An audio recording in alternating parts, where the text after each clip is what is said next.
Boa noite. Vamos ficar de pé. Vamos louvar um bocadinho a Deus, amém? Reina em mim, soberano Senhor, sim, reina, reina em mim, soberano Senhor, reina, reina em mim, soberano Senhor, reina em mim, soberano Senhor, cativa, cativa o meu ser,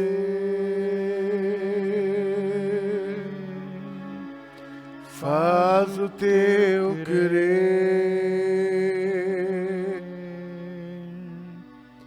estabelece o teu trono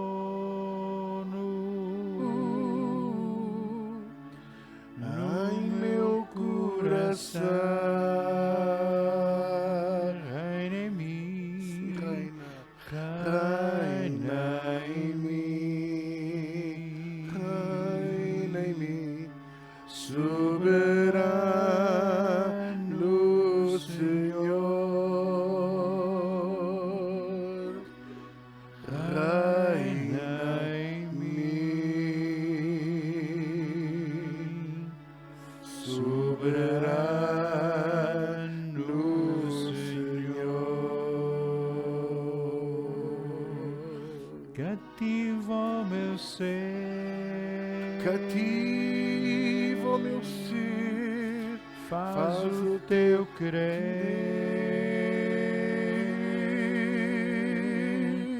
estabelece o teu trono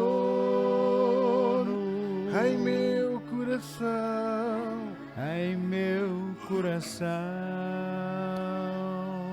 cativa, cativa o meu ser,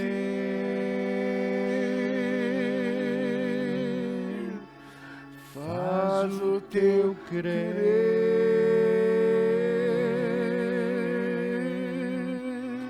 estabelece o teu trono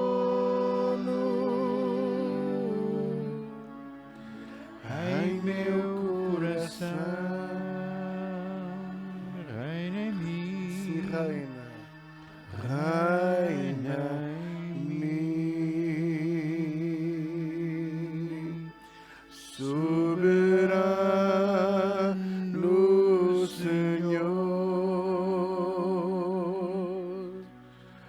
reina em mim, soberano Senhor. Glória ao teu nome, Jesus. Oh, Senhor maravilhoso. Kindalebelebelebe, sindalaboshu. Irelebe, sembembelebelebe. obrigado Jesus.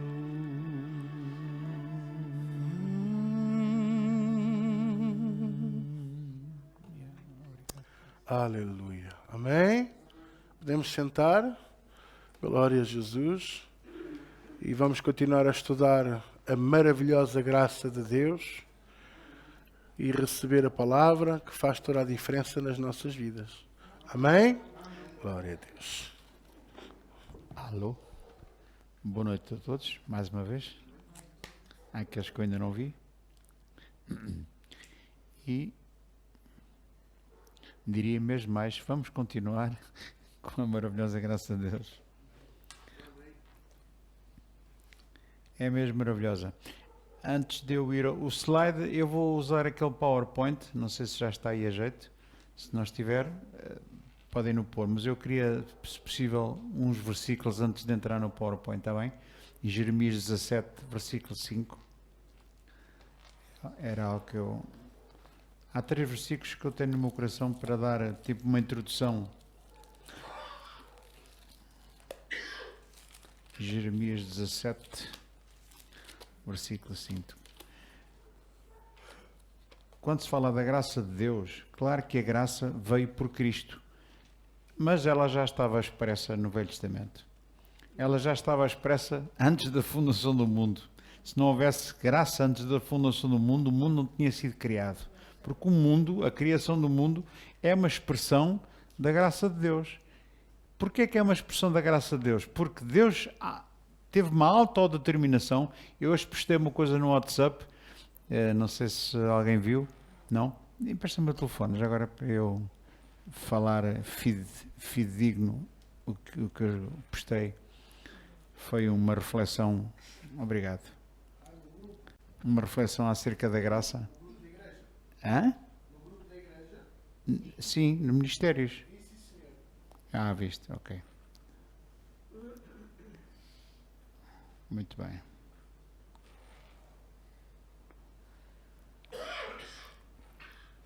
Então, são pequenas reflexões, não é? Às vezes nós temos assim umas inspirações, umas reflexões, e eu gosto de postar quando tenho uma reflexão, quando não tenho não digo nada. Eu disse assim, vamos continuar no tema infindável da graça de Deus.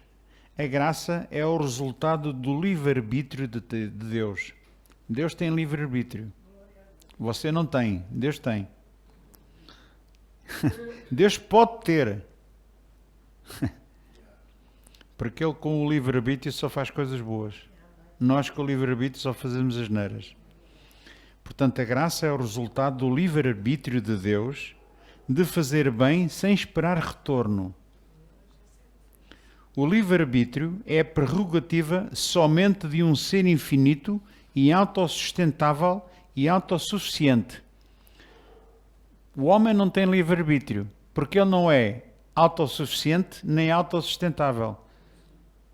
Ele precisa de alguma coisa para viver. Claro que precisa de Deus, mas precisa de outras coisas, não é? Ele não é em si próprio, não tem vida em si próprio. Embora esteja vivo, mas não tem vida em si, para sustentar. Tanto assim que Deus, no princípio, pôs lá uma árvore da vida para o homem comer e proibiu o homem de comer a árvore do conhecimento do bem e do mal. O que é que o livre-arbítrio do homem fez? Fez-lhe fazer a maior asneira, mais universal, mais cósmica de todas, que foi desobedecer a Deus. Estão a entender? Portanto, só conheço um, que é Deus. O homem nunca teve nem vai ter porque é finito em si mesmo. Não confundir livre-arbítrio com livre agência. Isto é, eu posso escolher pôr uma t-shirt, pôr hoje vim de fato de treino, veja lá. Só mesmo, a minha esposa não queria muito, mas eu hoje vou como eu quero, quer lá saber. Vim de fato de treino, pronto. É assim. Às vezes a gente também tem a sua vontade. Chama-se isso uma livre agência. Eu sou livre de escolher a roupa que eu trago para vestir, os sapatos que eu calço, o relógio que eu ponho. Se eu não tenho livre-arbítrio para escolher o penteado. Isso. Porquê? Porque não sou autossustentável, não tenho cabelo. Precisava de uma cabeleira, não é? Então, não confundir livre-arbítrio com livre agência. Isto é muito importante. Há muita gente que não sabe distinguir, mas muita gente, é a maioria, esmagadora maioria, não sabe distinguir entre livre-arbítrio e livre agência. Porque as pessoas dizem-me assim, então, mas a gente tem cabeça para pensar, a gente pode pensar pela nossa cabeça. É verdade. Mas o que é que Isaías diz lá no Velho Testamento? Toda a cabeça está doente. O que é que Deus diz na sua palavra? O que é que está escrito em Romanos?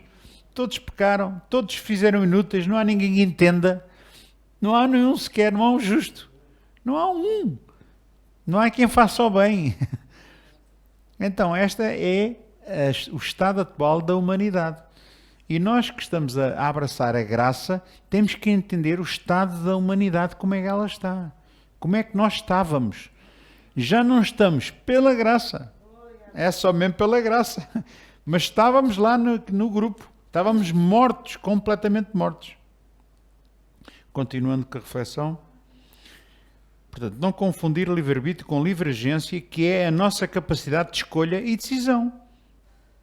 Deus não interfere nisso. Também era o que faltava a Deus. Não veste essa camisola. Deus já criou a mulher para isso. Deus já criou a mulher e deu a mulher ao Adão para dizer ao Adão, não ponha dessa gravata. Na minha, a gravata já não usa há muitos anos.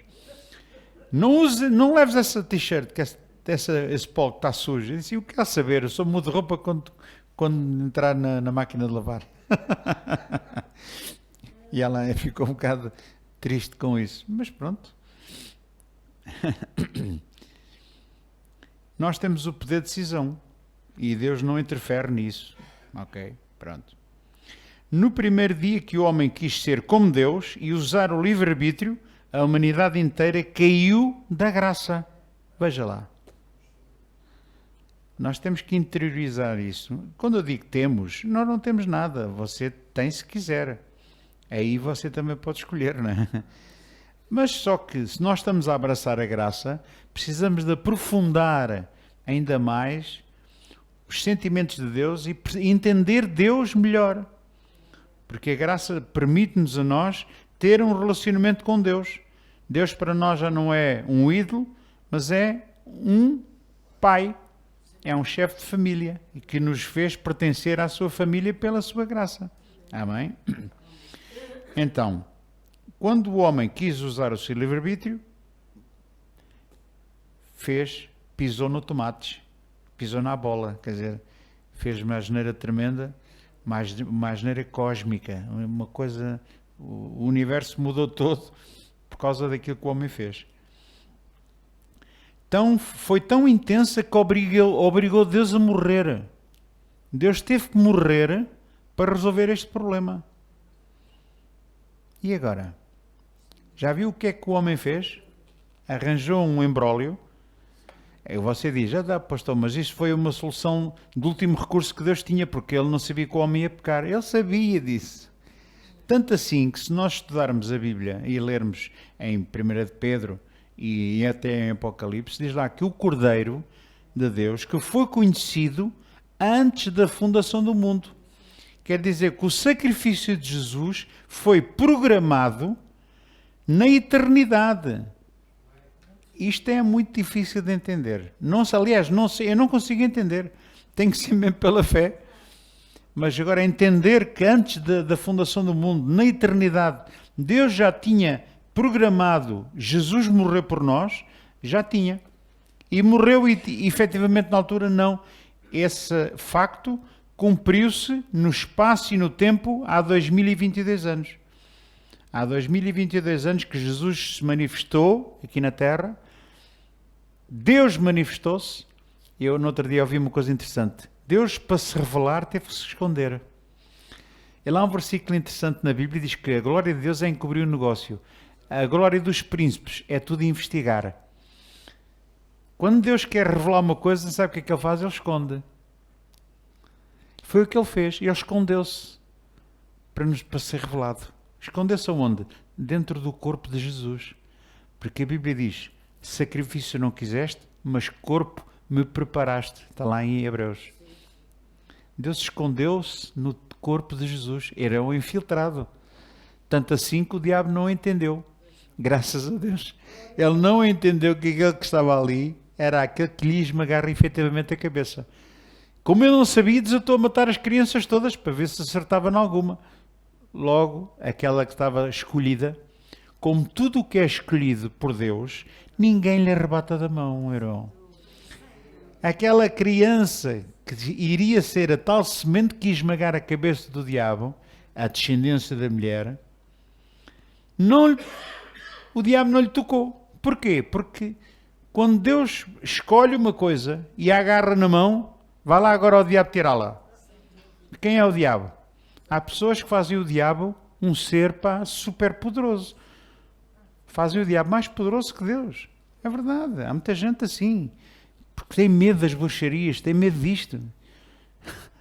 Irmão, eu quando falo assim, eu não estou a menosprezar e a dizer que não existe. Só que você e eu que somos escolhidos, estamos na mão de Jesus, Jesus está na mão do Pai e o Espírito Santo vem e selou isto tudo. Eu pergunto, quem é que pode mexer aqui? Então, assim como Jesus, que tinha sido escolhido como o Messias, como o Cordeiro de Deus que havia tirar o pecado do mundo, o diabo não conseguia, matou as crianças todas, foi um horror, foi um infanticídio, não é? Uma coisa escabrosa mesmo, através do reinado do Herodes, não é? Que mandou matar aquelas crianças todas à volta dos 2 anos, que eles calculavam que seria mais ou menos a idade de Jesus na altura. Pelo método, pelo estudo da Bíblia, eles calculavam que devia ser mais ou menos dessa idade. Mandou matar todos. Todos não. Todos os que eles puderam alcançar. Mas aquele que era o principal não lhe tocou. Graças a Deus. Você é um escolhido de Deus, meu irmão. Podem cair 1000 ao seu lado, 10.000 à sua direita, mas você não vai ser atingido. Atingido com quê? Agora, isto aqui dava outro pano para mangas. Dava aqui mais uma pregação. Atingido com quê? Isso significa que você nunca vai adoecer, não é, irmão? Era tão bom, não era? Era tão bom, não foi? Isso está prometido, mas ainda não está totalmente cumprido. Eu já ensinei isso aqui na semana passada. Há coisas que mas ainda não. Já foram consumadas, mas ainda não foram totalmente concretizadas. Como, por exemplo, a cura divina, como, por exemplo, a nossa redenção, como, por exemplo, a nossa salvação, como, por exemplo, a vida eterna, quando nós iremos viver para sempre com o Senhor. Já está prometido, já está tudo programado, o caminho está aberto, mas ainda não está concluído. Ainda não está totalmente materializado. O pecado ainda não saiu de nós. Só no dia em que o pecado sair de nós e habitaremos na terra onde habita a justiça, já não há mais pecado, já não haverá mais dor, não haverá choro, não haverá mais doença, não haverá mais sofrimento para o ser humano. Aí ir-se a cumprir tudo aquilo que está escrito e prometido no Velho Testamento e no Novo. Posso ouvir uma amém, irmãos? Então, como eu ainda estava aqui a ler, desculpem que eu às vezes eu não me perco. Estou a umas curvas ao lado, não é? Como tenho o depósito cheio, nem toda a gente se pode dar ao luxo, não é? Uma pessoa está na reserva, acha que pode ir dar voltas assim à vontade.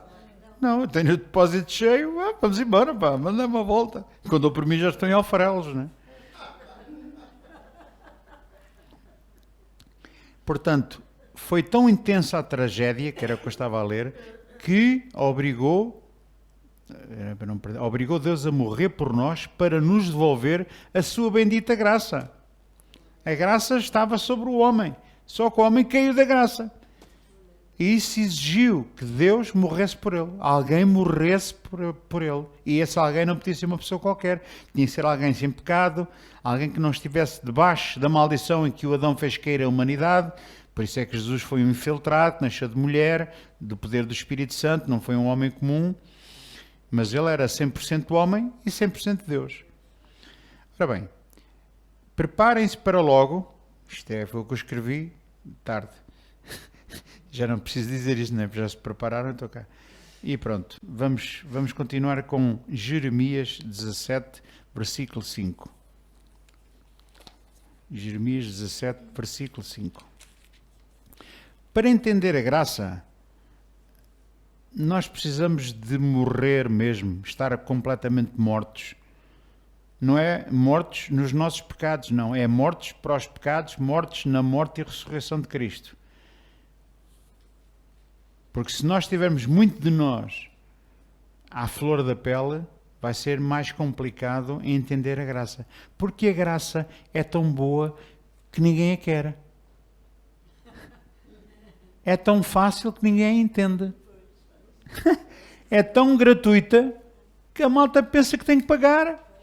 Ninguém quer coisas dadas. Toda a malta quer pagar. Mas isto está inerente, está dentro do ser humano. Quer uma prova? Você imagine que tem um amigo que tem uma casa de campo E você vai lá passar férias. E o seu amigo na casa tem o indispensável, tem as coisas todas necessárias, mas você, só perceber que vai para a casa do seu amigo, à borla, sem pagar nada, as senhoras, né, levam roupa de cama, e bastante roupa de cama, levam detergente para lavar a louça, levam detergente para lavar a roupa, levam um ferrozinho de engomar, levam não sei quantas camisas, levam um saco cheio uma mala cheia, uma mala com umas 15 camisas e 10 pares de calças e um necessaire cheio de produtos, de cosméticos. Porquê? Porque você vai lá para uma casa que não é sua e não vai gastar nada daquilo que lá está, porque o seu sentimento é, não posso estar a gastar, já bem basta estar a dar a casa de borla, ainda lhe vou estar a gastar o detergente, ainda vou estar a gastar os cosméticos, tem que levar gelo de uso com fartura, e pronto, é assim. E depois, você imagine que está lá uma fruteira e está lá a fruta, mas você no dia seguinte vai ao mercado e compra fruta a mais, até para deixar lá. Porquê? Porque o nosso sentimento é que quando nos oferecem uma coisa, nós ficamos constrangidos em usar aquilo que nos dão e tentamos usar o mínimo para não ser pesados às pessoas. Amém? É assim ou não é? Não estou dizendo um disparate, não é? Eu sei que é assim. Deus pôs-lhe tudo à disposição. A criação toda à disposição. Na graça de Deus, deu-lhe vida quando você estava morto. Redimiu, perdoou, adotou, selou, abençoou com todas as bênçãos. E disse-lhe assim, que agora você é um filho. E você disse, glória a Deus. Porque aquele primeiro impacto de saber isto é maravilhoso, só que você vai demorar anos para entender isso. E vai rejeitar e vai resistir a tanta coisa boa que Deus lhe deu. E como é que eu sei que vai resistir? Porque você vai tentar fazer alguma coisa para pagar, de certa maneira, pagar aquilo que Deus lhe está a dar. É por isso é que muita gente diz assim, até com Deus. Eu já disse isso. Deus, tantos anos a servir-te. E isto está a acontecer. Olha o filho pródigo. Há muita gente que lê o filho pródigo, mas ainda não entendeu que o filho pródigo e o irmão mais velho significa a lei e significa a graça. A tentativa da graça, porque nem o irmão mais velho entendia, nem o mais novo. Há muita gente que pensa, o mais novo arrependeu-se, mas o que é que ele disse? Eu vou para a casa do meu pai e nem quer que ele me chame filho. Ele próprio disse ao pai, não sou digno de que chames filho, trata-me como um criado teu, como um trabalhador. Porque ele pensava assim, até um trabalhador do meu pai tem que comer e eu aqui quero comer as bolotas dos porcos e ninguém deixa. Era uma humilhação tremenda. Mas ele também não entendia essa graça, porque ele até estava a subestimar ainda mais do que aquilo que as próprias circunstâncias estavam a exigir. Não sou digno que chames meu filho. Este pensamento parece muito bonito, mas está errado. Completamente errado. Porque ele era um filho. Porquê que ele estava a duvidar que o pai o iria tratar como um filho? Porque ele sabe a asneira que fez e queria, de certa maneira, minimizar o estrago que fez e, não digo pagar, mas pelo menos não ficar a dever tanto. Estão a entender? E isto é um sentimento que todo o ser humano tem. Por isso é que a graça não é fácil. É difícil. Porque nós temos que contrariar a nossa natureza, contrariar aquilo que somos e aquilo que às vezes parece certo, mas está errado. Este versículo ilustra um bocado daquilo que eu estou aqui a dizer. 17.5, Jeremias 17.5. Diz lá, maldito... outra coisa que eu estava a ler isto e Deus falou comigo o seguinte. Assim como a lei tinha uma maldição, que era a maldição da lei, a graça também tem uma maldição, sabiam? Qual é a maldição da graça? É esta. Maldito o homem que confia no homem. e faz da carne mortal o seu braço e aparta o seu coração do Senhor. Esta eu posso dizer, no meu humilde parecer, que é a maldição da graça. Isto é, um homem que rejeita a graça, o que é que ele está-se a pôr a jeito para quê? Para a maldição que cair em cima. Desculpa? Abraça a doutrina humana. Exatamente. E a graça não tem nada de humano. A graça de Deus, aquilo que nós estamos aqui a falar semana após semana, e iremos falar, se calhar até Jesus vir. Espero bem que ele venha depressa, que depois as lições depois começam a terminar. Não, estou a brincar. Esta graça não tem nada de humano, meu irmão. E este é que é o grave problema. É todo dele. É tudo dele. Tudo. Toda a honra e toda a glória é para quem? Para ele. Quando nós falamos a Deus toda a glória, a gente às vezes canta isso, mas não entende às vezes a profundidade daquilo que estamos a falar e a cantar. A oração do Pai Nosso que Jesus ensinou termina com: porque teu é o reino, o poder e a glória para sempre. Amém. Quem é a glória? É dele. A graça foi ele que fez tudo. Ninguém meteu a mão na graça, ninguém mete a mão na salvação, ninguém mete a mão naquilo que Deus determinou. Ninguém mete a mão. Porque se quiser meter a mão, ele põe-se a jeito para ficar debaixo da maldição. Está a ver?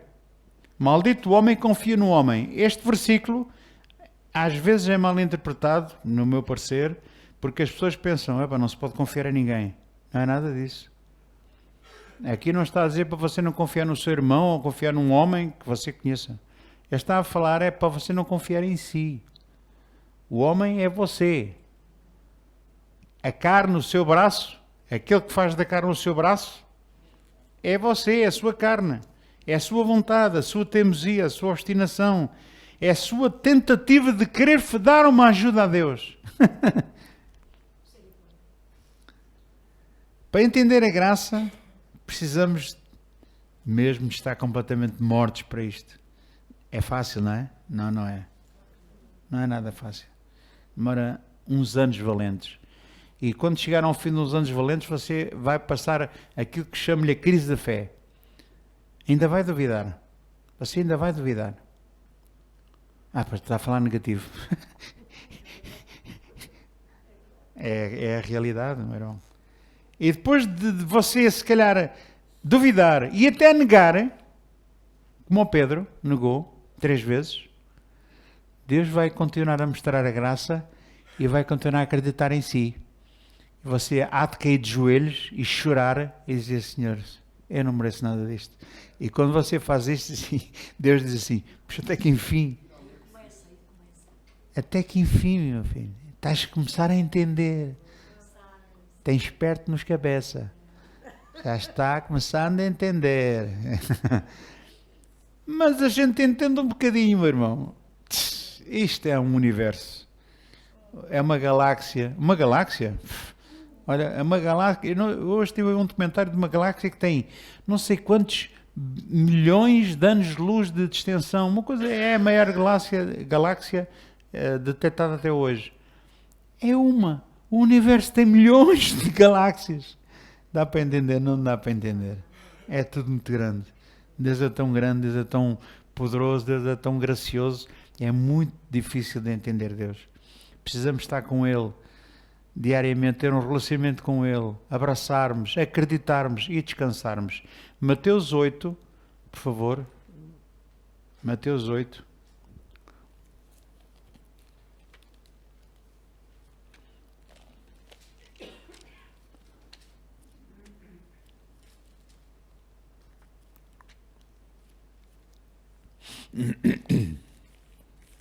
Ora bem, Mateus 8, já não estou muito longe. Mateus 12, já estou a andar a passos largos. Mateus 8.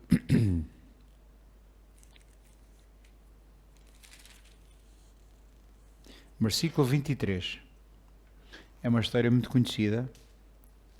Acho que Deus tem colocado no meu coração para falar um bocadinho acerca da graça. Diz assim: então, entrando ele no barco, seus discípulos o seguiram. E eis que sobreveio no mar uma grande tempestade, de sorte que o barco era varrido pelas ondas. Entretanto, Jesus dormia. Atento para esta frase. Entretanto, Jesus dormia. Não sei se ressonava, se não, mas que estava a dormir, estava. E estes testemunharam isso, não é? Mas os discípulos vieram acordá-lo, clamando: Senhor! Eu acho que devia ter sido assim, um barco a afundar-se, uma tempestade a querer matá-los. E eles com certeza diziam: Senhor, não te importas de acordar, só para ver ali a vela está um bocado encharcada, eu já tenho os pés molhados, já molhei as meias e tudo, importas só dar aqui um jeito? Não foi assim, certamente eles viram a vida mal parada, viram, ia para dizer agora uma coisa, mas não digo, um termo que se diz quando a pessoa está muito aflita, não é? Mas não vou dizer. Há aquela expressão de caserna que está uma rasquinha, não é? Mas não era essa, era outra. E então acordaram Jesus como: Senhor! Até mudaram de voz, pareciam sopranos líricos. Senhor! Salva-nos, Senhor! Que perecemos, salva-nos que perecemos. Perguntou-lhes então Jesus: olha Jesus aqui a dar uma rabecada nos discípulos. Isto foi uma rabecada. Foi uma repreensão. Às vezes Jesus repreendia, era muito duro. Jesus quando repreendia era duro. Mas sempre que a repreensão tem sempre um motivo de curar e de restaurar a pessoa. A correção, a dureza de uma correção é sempre para restaurar a pessoa, sempre. Nunca é para enxovalhar. Só que as pessoas já estão tão desabituadas da correção e da repreensão que para elas já é uma ofensa. E então se o mundo então é que não entende mesmo isto. Não vale a pena. É um caso perdido. Mas Jesus deu-lhes uma repreensão. Porque sois tímidos. Sabe o que é que quer dizer tímidos? É maricas. Tímidos é maricas. Maricas, mas não é no sentido de maricas, é de mariquinhas. Como é que é? É para mariquinhas. Maricas não é no sentido de coisa. Homens de pequena fé. E que grande rabecada. O Pedro então deve ter ficado um bocadinho ofendido. Não sei se por causa disso é que ele renegou Jesus, senão não deve ter sido, mas ele ficou muito chateado. Eles ficaram todos muito chateados. Mas Jesus era o mestre. E a rabecada foi grande. E levantando-se, Jesus repreendeu os ventos e o mar e fez-se grande bonança. Bonança é calmaria, não é o bonanza. Isso era quando era miúdo. E maravilhavam-se os homens, dizendo: quem é este que até os ventos e o mar lhe obedecem? Quem é este? Qual foi a lição de Jesus que Jesus quis dar aos seus discípulos? Nós podemos tirar daqui montes de conclusões. No entanto, há uma, para mim, mais profunda que as outras. Há aqui uma lição que se pode tirar e nós aprendemos que quando a gente tem um problema, que a gente tem que fazer, levanta-se, dá uma ordem à tempestade para ela se acalmar. Você não imagina a quantidade de vezes que eu mandei chuva parar, que mandei o vento acalmar-se. Você não imagina. E não é que as coisas até funcionaram até um certo ponto. Chegou um ponto que eu dava ordens e não acontecia nada. Eu, quando estava paralisado, eu dava ordens para andar. Eu ordeno em nome de Jesus que esta hérnia saia daqui da cervical. Não aconteceu rigorosamente nada. A hérnia até fez assim. E eu continuei paralisado. Eu dei ordens, eu declarei, eu proclamei, eu exigi, fiz tudo aquilo que eu aprendi. Nada funcionou. E é aqui que muita gente se baseia na fé. Fé, está a ver? Temos de ter fé, temos de dar ordens ao vento e ordens ao mar e dar ordens em nome de Jesus. Será que essa lição se pode tirar daqui? Pode. A Bíblia dá para tudo, meu irmão. Mas, no meu ver, hoje, ao fim de uns anos de bater com a cabeça na parede, dar ordens e não acontecer nada, hoje eu vejo aqui outra coisa. Hoje entendo a graça de uma outra maneira. O que Jesus quis dizer a eles era o seguinte: olha, filho, quando é que vocês aprendem a dormir na tempestade? É outra história. Jesus não estava ali muito interessado em dizer: olha, estás a ver como eu faço? Em nome de Jesus, acalma-te. Em nome de Jesus, aquieta-te. Será que é essa a lição que ele queria dar aos discípulos? Mas como para tudo há um entendimento progressivo e Deus não revela tudo num dia, faz parte do nosso crescimento espiritual nós também repreendermos o vento e brincarmos com estas coisas. Eu brinquei muito com isto. Eu uma vez dei uma ordem a uns perus e eles foram curados. Perus. Eu dava um grupo familiar na Almoçagema, de onde depois mais tarde saiu uma igreja, que era a igreja como é que é? Ali para os lados de Sintra.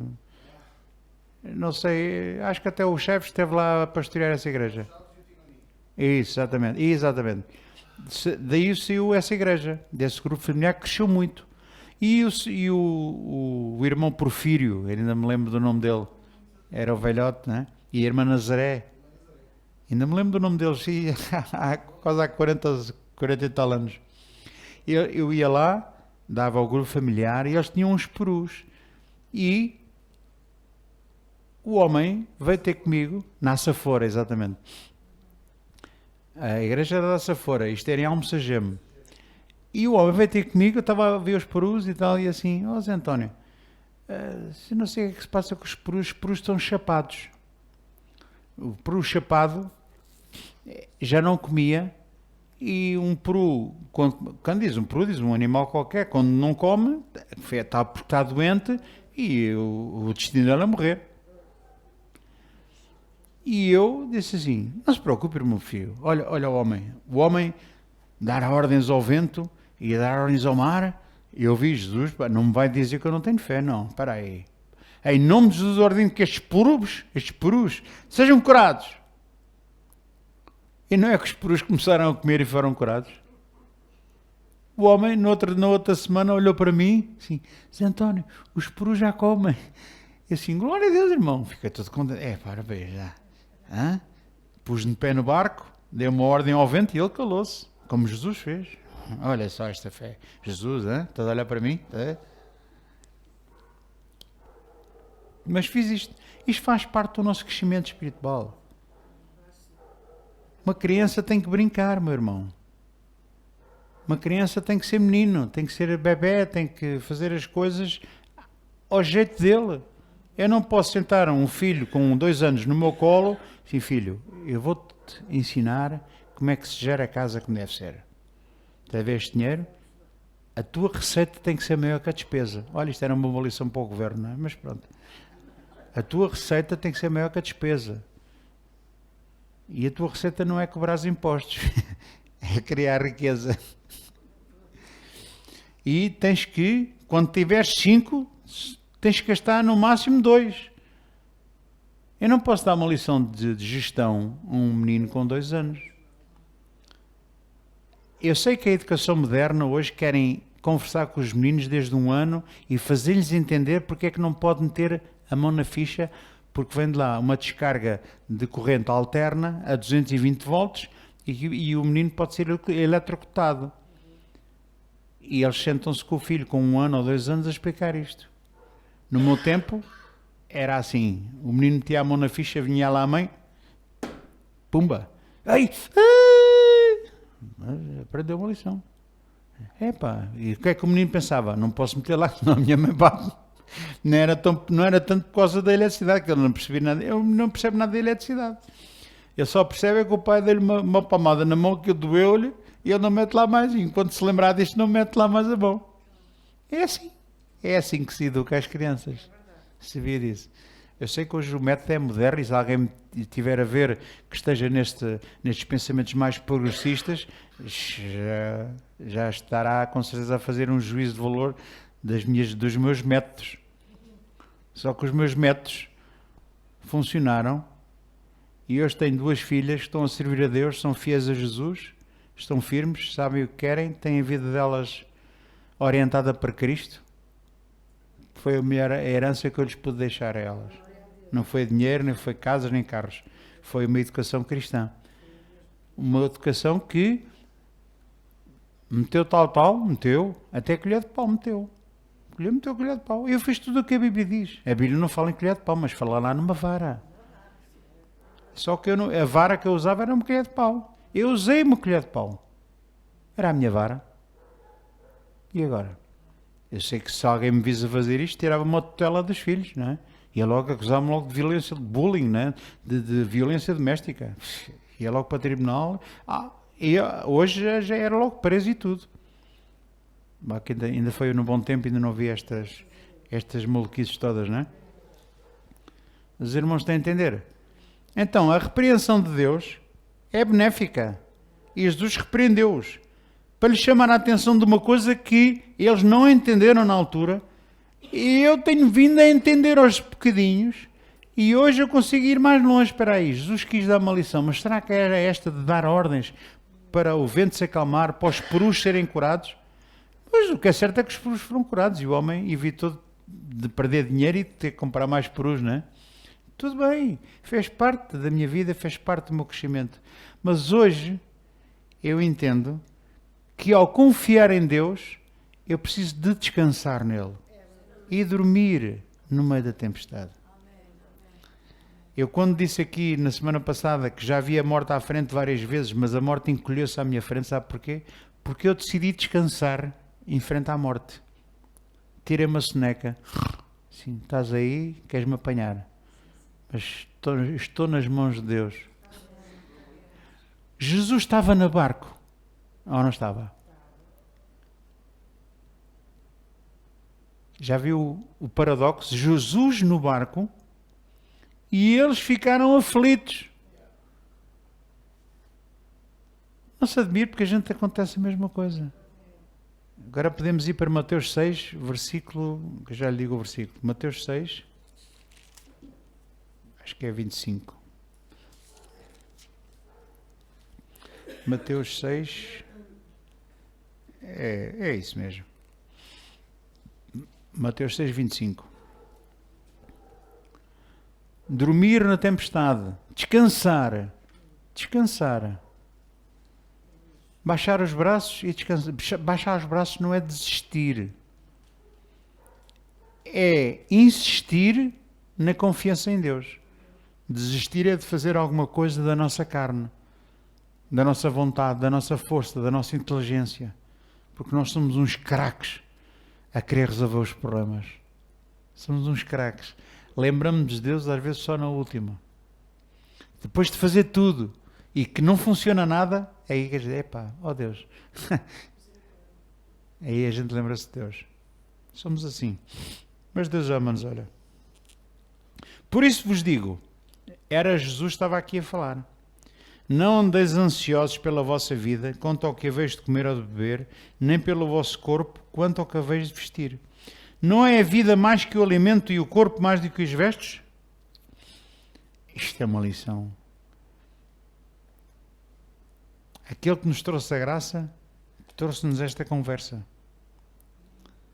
A graça são pequenas coisas da nossa vida diária. Pequenos atos de bondade, pequenos atos de fé na nossa vida. É aí que a graça de Deus se manifesta. Não é nada complicado. É de complicado de praticá-la. É complicado é a gente não usarmos a nossa força e a nossa inteligência. Isso é que é complicado. Porque nós queremos fazer as coisas um bocado à nossa maneira. É difícil de confiar em Deus. E alguém diz, não é nada. Pastor, irmão. Temos que admitir que é. Se você disser, não é, pastor, eu confio em Deus plenamente. Então, vamos. O tempo dirá. Irmão, nós estamos constantemente numa arena da vida a ser testados. Constantemente as coisas vêm contra nós. Às vezes Deus testa-nos, outras vezes é o diabo que nos testa. É o mundo que nos testa. Espera aí, és cristão, queres confiar em Deus? Vamos lá ver se vais até ao fim. É tão difícil ir até ao fim. É muito difícil. Não é impossível, mas é muito difícil. Não é a vida mais que o alimento e o corpo mais que as vestes? Eu estou num deserto, sem água, sem nada. O que é que eu faço? É aí que o nosso coração é testado. Não é isso que Deus diz lá em Deuteronômio 8 e 9, diz lá que Ele nos faz passar pelo deserto, nos faz ter fome, nos faz ter necessidades para provar e ver o que é que está no nosso coração. Nós estamos constantemente a passar por situações desérticas, mas é um teste para a gente treinar. E só ao fim de alguns anos é que nós nos rendemos completamente. Não é às circunstâncias, é o Deus que pode mudar as nossas circunstâncias. Porque aquilo que nós aprendemos foi a mudar as circunstâncias com a nossa fé. Foi isso que a gente aprendeu. O meu futuro, sou eu que escrevo o meu futuro. A gente aprendeu, davam-nos uma folha em branco para a gente escrever o futuro. O futuro sou eu que escrevo. Deus não mexe, Deus não tem autoridade para o fazer. Foi assim que a gente aprendeu. Demora muitos anos a entender que o futuro, o amanhã, está nas mãos de Deus. E acontecerá se Deus quiser. Porque se Ele não quiser, não vai acontecer nada. Amém? Isto é graça. É nós descansarmos em Deus. Não andeis ansiosos quanto ao comer, ao vestir. Observai as aves do céu. Pois Jesus mostra, não é? Observai as aves do céu, não semeiam, não colhem, não ajuntam em celeiros, contudo o vosso Pai Celestial as sustenta. Está a falar do nosso sustento. Do pão nosso de cada dia que Deus nos promete. Quando Jesus ensinou a orar, disse, Pai nosso que estás no céu, santificado seja o teu nome, venha o teu reino, seja feita a tua vontade, assim na terra como no céu. O pão nosso de cada dia dá-nos hoje. O pão nosso de cada dia é o que é? É o nosso sustento. Deus promete-nos o indispensável para viver. Só que a gente quer mais. Não é? E o que é que a gente faz? Semeia mais. Semamos 10% daquilo que queremos receber. Lá está o esquema. O mamon. Lá está o esquema do mamon. Do negócio. Do comércio. Aquilo que levou Satanás a cair, ok? Porque ele é que criou este sistema, ok? E vai mascarado de mamon. Mas quem está por trás é ele. A Bíblia diz lá em Isaías 14 e Ezequiel 28, lá, na multidão do teu comércio se encheu o teu interior de violência. Na multidão do teu comércio. Eu nunca tinha entendido isto, até perceber que o esquema do diabo, o esquema do mundo é comércio. É compra, é venda, é troca, é usufruto, é justiça meritória ou retributiva. Eu, para conseguir aquilo, tenho que fazer alguma coisa. Para ter dinheiro, tenho que trabalhar. E ninguém está a dizer que não é verdade. Mas eu não trabalho há 14 anos e nunca me faltou nada. Não tenho emprego há 14 anos e nunca me faltou nada. E esta? É incrível, não é? Porque o meu Deus, que alimenta os pássaros, também me alimenta a mim. Não me deixa que nada me falte. E eu já... Não é fácil, para ser que é fácil, estar anos sem ganhar um salário. Anos sem ganhar nada. É muito confortável, não é? Não, não é, porque a nossa carne grita. A gente desespera. Só que nestes momentos de desespero, depois vem a bonança, vem a calmaria, dizer, eu estou nas mãos de Deus, não estou preocupado com isto, não me posso preocupar, não estou ansioso com isto, porque mais importante é o meu corpo que o vestido, mais importante é a minha vida do que o alimento. E se Deus alimenta os pássaros, também me dá a alimentar a mim. Se Deus veste as flores do campo, que nem sequer Salomão se vestiu com tanta glória como os lírios do campo, prova que o homem mais rico do mundo não é nada comparado com uma flor. Olha como é que Deus pensa em relação à riqueza e à prosperidade. Viu? Ele dá aqui uma lição a meter o Salomão no lugar dele e a meter a flor ainda mais acima. Isto é para aqueles que pensam que Salomão, o sábio Salomão, como dizia o sábio Salomão. Então, para empregado de finanças, tem que se falar do sábio Salomão. Só que eu conheço um que é maior que Salomão. E agora? E o Salomão teve coisas maravilhosas, mas não é exemplo para ninguém seguir. Salomão não é exemplo para ser seguido. Ele começou bem. A única coisa boa que ele fez na vida foi pedir a Deus sabedoria. Foi a única coisa boa. Porque de resto, só fez porcaria. Só fez porcaria, meu irmão. Em Deuteronômio 17, fala lá da história daquilo que Deus tinha dito aos reis para não fazer, pois foi tudo aquilo que Salomão fez. Deus disse para não acumular ouro, ele acumulou ouro e prata. Deus disse para não aumentar os cavalos de guerra e os carros de guerra, pois ele comprou-os todos no Egito. E aumentou ainda mais o exército. Ele disse para não ter mais que uma mulher. Teve 1000 mulheres. Não venham falar a mim da casa. Eu conheço um muito pior. 1000. 700 oficiais e 300 no paralelo. Não há brincadeira nenhuma. E os templos que ele construiu aos dedos falsos, que encheu Jerusalém de templos falsos. E o dinheiro que ele deu, e as pessoas que ele matou para conseguir casar com a filha do rei daquele país assim. O que é que ele fazia para conseguir isso? Portanto, isto não é exemplo para seguir para ninguém. Por isso é que Jesus deu uma lição e disse, Salomão, quem é Salomão? Nem ele se vestiu com tanta glória como os lírios do campo. Que aquela glória toda não chega aos pés de um lírio.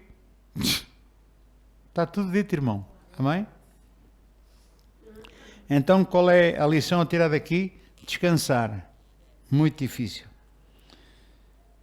Qual de vós, versículo 27, por ansioso que esteja para acrescentar um côvado ao curso da sua vida, e porque andais ansiosos quanto ao vestuário? Considerei como crescem os lírios do campo, eles não trabalham nem fiam, e eu, contudo, vos afirmo que nem Salomão em toda a sua glória se vestiu como qualquer deles. Viu? Reduziu o Salomão ao seu tamanho. Ora, se Deus assim veste a erva do campo que hoje existe e amanhã é lançada no forno, quanto mais a vós, homens de pequena fé. Mais uma castada, mais uma repreensão. Jesus era tramado. Ele não perdia uma oportunidade, pimba, de ensinar. E, era bruto na mesma porta. Mesmo bruto e era ofensivo. Aquela mulher que vinha pedir ajuda, assim, não é bom eu dar o comer que é dos filhos, dar aos cães. E a mulher não insistiu. Isto é uma história que se passou comigo no meu ministério. Estava a pregar num Algarve, numa igreja, e há uma mulher, e eu já tinha decidido, eu estava a pregar 2 dias seguidos, e no primeiro dia preguei, ensinei, e disse assim, hoje não vou orar pelos enfermos, amanhã é que vou, hoje não vou. E não orei por ninguém. E aquela mulher teve o desplante de chegar ao pé de mim e dizer assim, eu quero que ores por mim para eu ser curado, porque eu tenho 7 demónios que tenho que sair daqui. Ela para mim. Eu disse, não vou orar. Olha eu a dar uma de pastor. Quem manda aqui sou eu. Olha eu a dar uma de pastora. Nós temos muitas dessas coisas, não é? Queremos. Agora vais saber quem é a autoridade aqui. Não vou orar. Eu disse que era amanhã. Amanhã que eu vou orar, não é hoje. E ela simplesmente virou-se para mim e disse, não, vais orar por mim. É aqui que ela disse, vais orar para mim porque eu tenho 7 demónios e eu acredito que eles vão sair hoje. E Deus lembrou-me esta história. Daquela mulher que insistiu com Jesus, queria que Jesus orasse pela filha. E Jesus foi bruto para ela. Foi bruto. Não é bom dar a comida dos filhos aos cães. Mas a mulher insistiu, o que é que Jesus disse? Grande é a tua fé, mulher. Seja feito conforme acreditas. E Deus trouxe aquela história, esta passagem bíblica ao meu coração e disse assim, grande é a tua fé, hoje vais ser liberta. E foi liberta, caiu no chão e disse, não os contei. Os demónios. 1, tu, 2, Luizinho, Zezinho, Huguinho, Vasquinho, Francisquinho. Não os contei. Pombagira e mais aqueles nomes todos. Nós contamos, mas também não queria saber se eram 7, se eram 8 ou 9, fosse os que fosse. Saiu, a mulher tinha sida. A mulher foi curada. Depois ouvi o testemunho, depois, porque foi lá de passagem de visita, depois é que ouvi que aquela senhora tinha sido curada, graças a Deus. Foi um milagre tremendo. A ver? Jesus tem destas coisas. Tinha destas coisas e continua a ter. Ele é o mesmo ontem, hoje e eternamente. Será que ele deixou de repreender e de ser assim brutinho? Não, filho, às vezes ele é duro, muito duro. Comigo tem sido duro. Mas agora a graça é eu perceber que Deus tinha razão. Que Deus tem razão. Por isso é que a Bíblia diz que Deus é justo quando julga. Nele não há injustiça nenhuma. É aqui que um homem tem que se render e entender Deus e porque é que ele faz as coisas. Quando alguém adoece, não é dizer porquê, ó Deus? Não. A pergunta é para quê? Não é porquê, é para quê? O que é que se passa? E há muitas coisas que acontecem na nossa vida que não é só demónios, nem é só congénitos, nem psicossomáticos, nem contagiosos. Às vezes é a mão de Deus que permite determinadas coisas. E um indivíduo da teoria da doutrina da prosperidade a ouvir isto já me ia excomungar. Deus não tem doenças para dar a ninguém? Pois não, ele não tem. Por isso é que está lá o diabo. Ele usa-se das coisas à volta para que as coisas funcionem, para que a vontade de Deus seja feita. E permite um homem às vezes adoecer. Para quê? Para ele aprender uma lição, para bater com o nariz no chão. E nós às vezes, e eu sou um deles, já precisei de bater muitas vezes com o nariz no chão para aprender, porque eu não aprendi, irmão. Nós somos tão rebeldes. Temos a nossa natureza tão rebelde, tão teimosa, tão livre-arbítrio, que Deus, para lidar com isto, tem que ser a antiga portuguesa. Tem que ser uma paladazinha, uma varinha, pimba. Às vezes tem que ser. Porque agora vai-me dizer, não, eu não, pastor, eu mal Deus me falava uma coisa e eu arrependi-me logo, chorava, pedi perdão a Deus logo, é um perfeito, graças a Deus. Não sei se haverá lá algum lugar para os perfeitos, mas maldito o homem que confia em si mesmo. Os irmãos estão a entender a razão daquele versículo. Maldito o homem que acha que é um perfeitinho da Silva, que Deus mal fala, ele arrepende-se logo. Mas, no entanto, o Davi dizia, bem-aventurado o homem que lava as suas vestiduras. E está escrito em Apocalipse também. Bem-aventurados aqueles que lavam as suas vestiduras no sangue do Cordeiro. O que é que isso significa? Bem-aventurado o homem que peca e que alcança o perdão do Senhor. Porque todo homem peca. Nós já nascemos com ele, com o pecado. Todo homem tem a sua fraqueza, todo. Onde é que está a glória? Está no pecado? Não, está na fraqueza. Porque é que o Paulo dizia, eu se tiver que me gloriar, glorio-me nas minhas fraquezas. Qual é a nossa tendência? Darmos mais evidência aos testemunhos de vitória e de sucesso. Eu fui curado, eu fui liberto. Damos muita atenção a isso. Sabe o que é que o Paulo se gloriava? Se você ler lá 1 Coríntios 11 e 12, vai ver que entre os azares todos que ele teve, azares entre aspas, os naufrágios, as chicotadas, os apedrejamentos, a cobra que lhe mordeu, as prisões, a fome, a nudez, o estar no abismo 3 dias e 3 noites. E a última que ela se lembrou, que para ele é muito importante das desventuras todas que ele teve, é: e eu desci dos muros da cidade de Damasco num cesto para fugir a 40 homens que tinham jurado matá-lo, que tinham feito o voto de nazareado para matar o Paulo, 40 judeus. Ele terminou, disse-as todas e terminou com esta. Esta foi aquele que estava mais viva na memória dele, talvez tivesse sido a mais recente. Ele gloriou-se disto. Agora, eu pergunto, acha que isto é um cartão de visita para quem se quer apresentar? Então, pastor, venha aqui pregar hoje, glória a Deus. Então, irmão, dê lá o seu testemunho. Oh, irmãos, Cheguei ali fora, roubaram-me o carro. Roubaram o carro. Pô, você não deu ordem aos anjos para o guardarem. Esta semana tive no hospital e tive um AVC.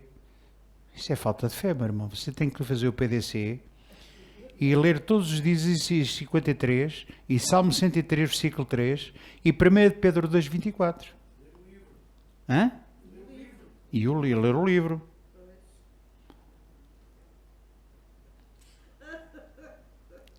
Agora dá vontade de rir.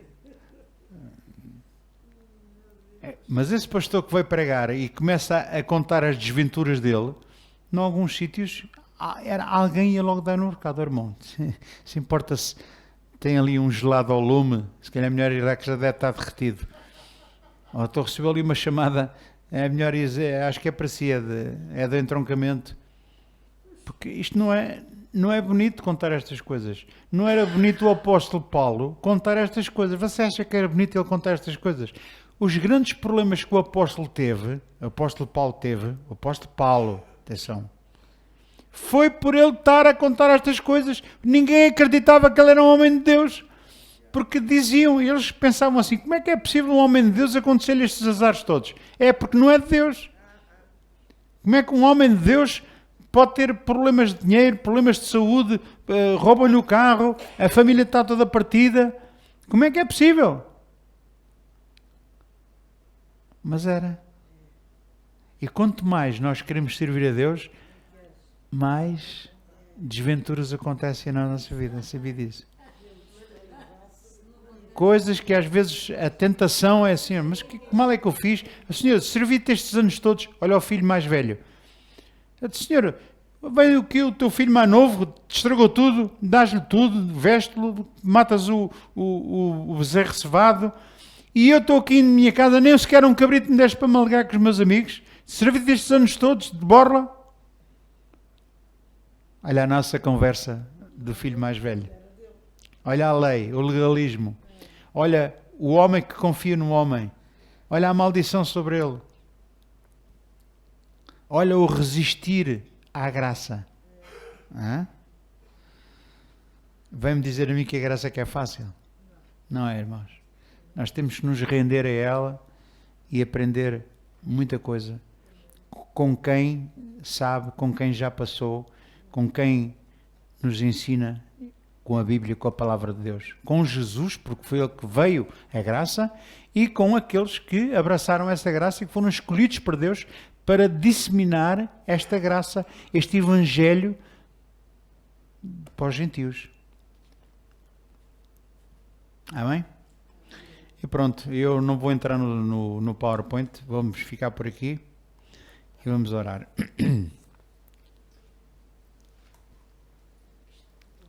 Glória a Deus. Claro que no meio disto tudo, o versículo 33 remata, Jesus diz, buscai primeiro o reino de Deus e a sua justiça, e todas estas coisas vos serão acrescentadas. Claro que quando eu me preocupo mais com Deus e com a palavra de Deus e com o trabalho de Deus e com o reino de Deus, Deus não vai deixar que me falte nada. O resto é-me acrescentado. Posso ouvir meu irmão? Deus chamou-nos para um reino. Jesus disse, o reino está entre vós, já chegou. Arrependei-vos. Porque o reino de Deus está próximo. Arrependei-vos. O arrependei-vos é o que? É a tal metanoia. Mudem de pensamento.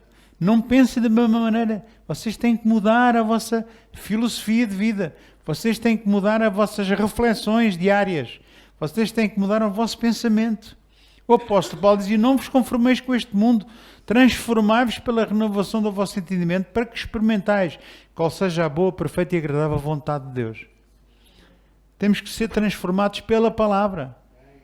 Temos que ser renovados pela palavra. Temos que crescer na graça e no conhecimento de Deus, meu irmão. Quando eu digo temos, claro que isso é uma exigência nossa. Eu preciso de conhecer mais a Deus. A vida eterna, diz lá em João 17, versículo 3, e a vida eterna é esta, que te conheçam a ti por único Deus vivo e verdadeiro e é aquele que tu enviaste. A vida eterna é conhecer Deus. A vida eterna é conhecer Jesus. E nós ainda conhecemos muito pouco de Jesus. Muito pouco. E aquilo que conhecemos de Jesus foi-nos transmitido de uma forma superficial, distorcida. Não digo distorcida, mas muito superficial, para crianças, para bebés. O leite que a gente comeu foi leite para bebés. E nós já não somos bebés. Pela idade, pelos anos, já temos a obrigação de ser mais adultos e de desejar mais o alimento sólido e ter os nossos sentidos exercitados para discernir o bem do mal. Só que isto demora anos a chegar lá. Anos. Ninguém chega lá assim. Não há atalhos. Não há mesmo. Bem, ficamos por aqui, senão a tentação é grande. Ficar aqui a falar a noite toda. É um defeito que eu reconheço. Eu gosto muito de falar, porque eu quando estou a falar... Ontem, acho que ouvi uma coisa interessante. Um pregador é aquele que transforma os ouvidos em olhos. Transforma os ouvidos em olhos. Chega só para alguém assim, ouvido! Agora és olho. Eu te ordeno que sejas olho. Entendem o que eu quero dizer, não é? Estou a brincar. Quando um pregador consegue transformar um ouvido num olho, quer dizer que as pessoas já não estão só a ouvir, estão a ver. E eu não sei se já repararam que eu às vezes estou a olhar para vocês e assim, eu não estou a ver os vossos olhos a brilhar. Fico um bocado constrangido porque eu estou a ver tão nítido, as coisas cá dentro do meu coração tão profundas, tão claras como a água, que a expressão do vosso rosto deveria ser, não é? Eu não estou a dizer que tem que ser, mas eu pensava assim, os irmãos estão a entender o mesmo que eu, vão ficar assim, regozijados, assim, com os olhos a brilhar, e às vezes o que eu vejo é o contrário, assim.